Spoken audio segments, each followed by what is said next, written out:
अब सभी डर के माहौल में बैठे होते हैं और मेनमा इनके लिए स्नैक्स बनाती है, वही ब्रेड वाली डिश। ये सब होता है देख सबकी सिटी पिटी गुल होती है। मेनमा सबके लिए स्नैक्स लाती है और पोपो को सबसे बड़ा वाला देती है पीस। तो युकियात्सु पूछता है मुझे क्या मिलेगा, तो जिंता मेनमा की जगह बोलने लगता है। तो युकियात्सु कहता है कि मुझे मेनमा से ही बात करनी है डायरेक्टली। तो नारुको पेन पेपर दे देती है, पर ये दोनों पेन पर ही लड़ने लगते हैं और ये देखकर चिरिको नारुको का गला पकड़ लेती है। घर वापसी के समय सभी अपनी अपनी थियरी बनाते हैं कि आखिर में ऐसा क्यों है। युकियात्सु कह देता है कि मेनमा को रॉकेट तो अब मिलेगा, चाहे उसके लिए कितनी भी कीमत चुकानी पड़े, हम उसे हेवन भेज कर ही रहेंगे। इस इंसान को सही में जलन तो अलग ही लेवल पर है। इसको हेवन बस इसलिए मेनमा को भेजना है क्योंकि वो सिर्फ जिंता को दिखती है। अगर इसे दिखती होती तो शायद से कभी नहीं भेजता। एनीवेज, वो फायर वाला बंदा तो अब मान नहीं रहा होता, तो अब ये तीनों बेचारे क्या करें। मेनमा भागा दौड़ी कर रही होती है तो जिंता उसे ही कहता है शांत होने के लिए, और ये सुनने के बाद कि मेनमा यहाँ है, पोपो भी शुरू हो जाता है। अब मौका देख के नारुको जिंता से बात करने वाली होती है, इससे पहले जिंता उस पलट के बोलता है प्लीज क्या तुम अगले हफ्ते मेरे बदले का काम स्टोर में कर सकती हो। या नारुको सोची थी ये कुछ और बोलेगा, तो बड़े मायूस सी आवाज में कहती है ठीक है। अब ये तीनों तो फेल हो गए, पर युकियात्सु सीधे मेनमा के डैड के पास पहुंच जाता है और उनसे रिक्वेस्ट करता है फायरवर्क्स में मदद करने के लिए। उसके डैड भी बताते हैं कि मेरी जो वाइफ थी वो फायरवर्क वाली चीज से बहुत ज्यादा गुस्सा थी, इसलिए मैंने ही उस बंदे को मना कर दिया था जो फायरवर्क वाला था उसे, और ये रेडी हैं हर वो चीज करने के लिए जो मेनमा की माँ को ठीक कर दे। फिर युकियात्सु जब इस हालत में बोलता है तो आखिर में वो भी मान जाते हैं। चिरिको कहीं ना कहीं दुख हो रहा होता है इसकी हरकतों से, क्योंकि आखिर में वो भी तो युकियात्सु को प्यार करती है ना। पर युकियात्सु मेनमा के लिए इस हद तक जा रहा है। अब इतने में ही जिंता आ जाता है वहाँ पर मेनमा के साथ। युकियात्सु पूछता है वो यहीं पर है, तो जिंता कहता है हाँ। फिर वो पूछता है मेनमा के अभी भी लंबे बाल हैं। जिंता कहता है हाँ, और वो हमारी तरह बड़ी भी हो गई है। फिर युकियात्सु पूछता है वो अभी भी खूबसूरत है। जिंता ब्लश करते हुए कहता है हाँ वो अभी भी खूबसूरत है। इसके बाद ये यहाँ से चले जाते हैं, पर युकियात्सु अपना पैर पटक रहा होता है। रीजन वही है कि मेनमा सिर्फ और सिर्फ जिंता को दिखती है। अब वो फायरवर्क वाला मान जाता है, तो अब तैयारी शुरू होती है एक रॉकेट बनाने की। नारुको इस टाइम मेनमा के बारे में सोच रही होती है कि मैं उसे सही में कभी नहीं हरा सकती थी और ना हरा पाऊंगी। फिर वहाँ से बहाना मार के चली जाती है कि मैं कुछ पीने का लेने जा रही हूँ। उसे जाते हुए युकियात्सु देख लेता है और कहीं ना कहीं समझ भी जाता है। नारुको एक कोने में जाके रो रही होती है, तो युकियात्सु वहाँ पे पहुँच जाता है। अब युकियात्सु भी अपना दर्द बताता है और साथ में नारुको को भी छेड़ने लगता है, और इनको ऐसे बातें करते हुए चिरिको देख लेती है, जिसे ये प्रॉब्लम है कि नारुको से इतना आराम से बात करता है, मुझसे नहीं। पर तो सारे प्रॉब्लम वाले लोग एक ही जगह होते हैं इस टाइम। अब बेस पर यही तीनों होते हैं, तो जिंता कहता है कि मेरे काम का टाइम हो गया तो मैं जा रहा हूँ, पर मेनमा यहीं रुकती है पोपो के साथ। फिर ये दोनों आपस में लिख लिख के बातें करने लगते हैं। थोड़ी देर बाद मेनमा ब्रिज पर आ जाती है, जहाँ पर वो पानी में कुछ देख रही होती है, और फिर अचानक से हम पानी में कुछ गिरता हुआ देखते हैं। सीन कट होता है और हम चिंता को देखते हैं जो घर पहुंच गया है, पर उसे बिना मेनमा को देखे शांति नहीं मिल रही होती। उसे ऐसा महसूस हो रहा होता है जैसे कुछ गड़बड़ है। वो पोपो को भी फोन करता है, पर पोपो फोन नहीं उठा रहा होता। वो भाग के उस ब्रिज पे पहुंचता है और मेनमा को नदी के साइड में देखता है। फिर से पास्ट को याद करने लगता है जब मेनमा की गिर के मौत हुई थी, और इमोशनल होके बड़ी तेजी से उसकी ओर भागने लगता है। खुद ही सोचता है कि अब मैं नहीं चाहता कि तुम मुझे छोड़ के जाओ। इस चक्कर में ये ऐसे एंट्री मारता है। इसके हाल देखने के बाद मैं सोचता हूँ अगर युकियात्सु को मेनमा दिखती तो उसका हाल कैसा होता, क्योंकि वो तो मेनमा के लिए कितना बड़ा पागल है ये हम सभी देख चुके हैं जब उसने मेनमा जैसी ड्रेसिंग की थी। एनीवेज, मेनमा जिंता को गले लगा लेती है रोते हुए और कहती है तुम्हें मरने की आजादी नहीं है, ठीक है, और कभी भी नहीं होगी। तो जिंता पूछता है तुम रो क्यों रही हो, तुम भी तो मरी, फिर भी तुम बिल्कुल सही हो। तो मेनमा कहती है हाँ बात तो सही कह रहे हो। इसके बाद मेनमा पानी की ओर जाती है जिंता को फिश दिखाने के लिए, पर इससे पहले कि वो पैर रखे जिंता जोर से चिल्लाता है मेनमा नहीं, और उसे पकड़ लेता है। फिर खुद पानी में कूद जाता है। ये चीज कहीं ना कहीं उसकी मेंटल स्टेट को भी बताती है कि अगर उसके बस में होता तो मेनमा को कभी मरने ही नहीं देता, बल्कि उसकी जगह खुद मर जाता, क्योंकि मेनमा की भी मौत तो नदी में ही गिरकर हुई थी। अब मेनमा का आखिरी समय चल ही रहा है, इसके बाद तो मेनमा सीधे हेवन चली जाएगी, तो सब इसको अपने अपने तरीके से डील कर रहे होते हैं। नारुको गम में डूबी हुई होती है, तभी उसे युकियात्सु का फोन आता है जो उससे बाहर चलने के लिए पूछता है। और कुछ लोग तैयारी कर रहे होते हैं पार्टी की, फेयरवेल पार्टी। और मेनमा के घर पे बड़ा खतरनाक माहौल बन जाता है उसी इनविटेशन के कारण जो इन्हें मिला था। मेनमा की माँ तो अभी भी गुस्सा ही होती है, पर उसका भाई कहता है कि मैं तो जाऊंगा। मेनमा के डैड इन्हें समझाते हैं कि मुझे पता है कि तुम्हें बुरा लग रहा है, और तुम्हें ही क्या, मुझे भी और उसे भी बुरा लग रहा है। मैं ये नहीं चाहता कि तुम मेनमा को भूल जाओ, पर क्या हम साथ मिलकर उसके लिए दुखी नहीं हो सकते? इसके बाद सीन कट होता है और हम यूकीयात्सु और नारुको को देखते हैं जो मेनमा के बारे में बात कर रहे होते हैं और पास में हुई चीजों के बारे में। तभी यूकीयात्सु को चिरिको का फोन आता है जो उसे अच्छे खासे ताने सुनाती है क्योंकि वो उसे नारुको के साथ देख लेती है कि तुम तो मेनमा को जाने देना ही नहीं चाहते हो क्योंकि तुम मेनमा से भाग के नारुको के साथ हो। और साथ ही बोलती कि मुझे याद आया कि मेनमा उस दिन क्या चाहती थी। या मैं तुम्हें बता दूं? चलो बता ही देती हूँ। मेनमा कुछ जिंदा के लिए उस दिन हमसे करवाना चाहती थी।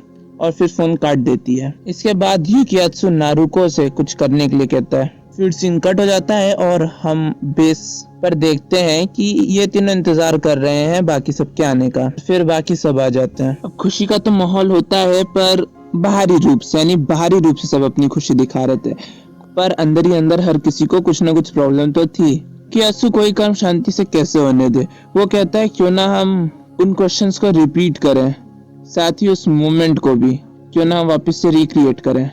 फिर वो नारुको से वही क्वेश्चन पूछने को कहता है और इसी चीज के लिए यूकीयात्सु ने नारुको से मदद मांगी थी। जिंता भी मान लेता है हाँ वो मुझे पसंद है, और इसके बाद वो भागने लगता है, पर पोपो कहता है कि भागो मत, इससे पहले वाली ही हालत वापस से हो जाएगी। तो जिंता रुक जाता है और मुड़ के देखता है मेनमा की ओर जो वहाँ पर बैठी होती है और रो रही होती है। इसके बाद सीन कट हो जाता है और हम देखते हैं कि नारुको रोते रोते चिरिको के साथ जा रही है। नारुको कहती है कितना बुरा लगता है जब जिससे आप प्यार करते हो वो आपसे ऐसा व्यवहार करता है जिससे आप हो ही नहीं। तो इस बात पे चिरिको कहती है मुझे ये दर्द पता है क्योंकि मुझे यूकीयात्सु से प्यार है, पर वो तो मेनमा के पीछे ही अभी भी पड़ा हुआ है। एक बार मेनमा चली जाए तो शायद से यादुमी वापस आ जाएगा, पर यूकीयात्सु नहीं। यहाँ पे इसका यादुमी से मतलब ये है कि वो अभी भी उसके लिए एक जैसे बाकी लोग हैं वैसे ही होगा, उससे कोई पर्सनल अटैचमेंट अभी भी नहीं होगी। इसकी वजह ये क्योंकि मेनमा के जाने के बाद चिरिको को ऐसा लगता है कि नारुको मेनमा की जगह ले लेगी उसके दिल में। नारुको कहती भी है कि नहीं ऐसा बिल्कुल भी नहीं है, यूकीयात्सु और मैं एक दूसरे के लिए वैसी फीलिंग्स नहीं रखते, मुझे तो बस जिंता चाहिए। चिरिको कहती है यही तो कारण है कि उसका हेवन जाना जरूरी है, यानी ये दोनों उसको हेवन इसलिए भेजना चाह रही है ताकि ये जिनसे प्यार करती हैं वो इनसे प्यार करने लगे। जिंता तो अभी भी मेनमा को जाने नहीं देना चाहता है और इसी बारे में वो पूरे टाइम सोचता रहता है। इसके बाद सुबह हो जाती है और मेनमा सोई हुई रहती है। जिंता उसके पास बैठा कहता है कि क्या मैं तुम्हारे लिए काफी नहीं हूँ। इसके बाद वहाँ से चला जाता है। मेनमा नींद की हालत में कुछ पुरानी मेमोरीज याद कर रही होती है जहाँ पे वो जिंता की मॉम से बात कर रही होती है और जिंता की मॉम उसे रीबर्थ के बारे में बता रही होती है। फिर उसकी नींद खुल जाती है। उसके बाद हम देखते हैं कि रॉकेट को लॉन्च करने की फाइनल तैयारियां शुरू हो जाती हैं। चिरिको भी आ जाती है वहाँ पे और उसके बाल कटे हुए होते हैं। इसके बाद मेनमा का भाई भी आ जाता है जिसको देख के मेनमा बहुत खुश होती है और उसे गले लग जाती है, जिसका ऑफ कोर्स उसे पता नहीं चलता। सभी रॉकेट को कंधा देते हैं और उसे उसके लॉन्चिंग प्लेटफॉर्म पर लेके आते हैं। रॉकेट को सेट किया जाता है। फिर इसके बाद पोपो पूछता है कि जो कुछ आखिरी शब्द कहने हैं, तो कोई कुछ नहीं कहता, पर पोपो चिल्ला के कहता है कि हमें तुम्हारे साथ बहुत मजा आई मेनमा, और फिर जिंता से बोलने को कहता है। जिंता कुछ नहीं कहता। अब फाइनली फ्यूज को बर्न करने का टाइम आ जाता है।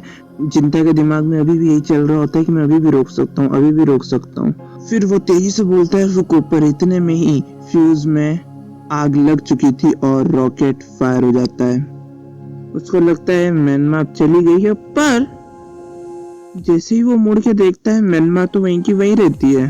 तो मेनमा तो हेवन में गए नहीं, पर अब उसके भाई के जाने का टाइम आ जाता है तो वो चला जाता है। इसके बाद ये दोनों भी घर आ जाते हैं। फिर जिंता को फोन आता है यूकीयात्सु की तरफ से कि आ जाओ तुमसे कुछ काम है, तो ये सबसे मिलने पहुंचता है। ये सभी डिस्कस करते हैं कि आखिर में मेनमा हेवन गई क्यों नहीं। तो सबसे पहले नारुको कन्फेस करती है अपनी फीलिंग, क्योंकि सभी को ऐसा लग रहा होता है कि इनकी जो सेल्फिशनेस थी, यानी इनका जो सेकंड मोटिव था उस कारण मेनमा को शांति नहीं मिली। इस कारण सबसे पहले नारुको अपना सेकंड मोटिव कन्फेस करती है कि वो मेनमा को इसलिए स्वर्ग भेजना चाहती थी ताकि जिंता जो मेनमा से प्यार करता है, मेनमा के जाने के बाद वो प्यार वो नारुको से करे। फिर युकियात्सु कन्फेस करता है कि भले उसको गए बहुत समय हो गया है पर अभी भी मेरी फीलिंग्स उसके लिए बिल्कुल बदली नहीं है, मैं अभी भी उससे बहुत ज़्यादा प्यार करता हूँ और अब वो वापस आ गई तो मैं उसे देख ही नहीं सकता, सिर्फ जिंता उसे देख सकता है। और यही हम मेनमा को देखते हैं तो उसका हाथ धीरे धीरे गायब होने लगता है, क्योंकि आत्सु आगे बोलता है कि बस यही वजह थी कि मैं चाहता था कि मेनमा स्वर्ग चले जाए। तो चिरिको उसे पैथेटिक कहती है, तो नारुको भी कहती है हाँ जैसे तुम तो बहुत ही अच्छी हो, तुमने आखिर में इससे कन्फेस क्यों नहीं किया कि तुम इसके लिए कैसी फीलिंग्स रखती हो। तो अब चिरिको एक बहुत बड़ी बात बताती है कि उस दिन जब मेनमा का एक्सीडेंट हुआ था उस दिन भी इतने छोटेपन में भी युकियात्सु और नारुको ने प्लानिंग की थी कि वो जिंता से उसकी फीलिंग कन्फेस करवाएंगे मेनमा के लिए, जो भी है मेनमा के लिए।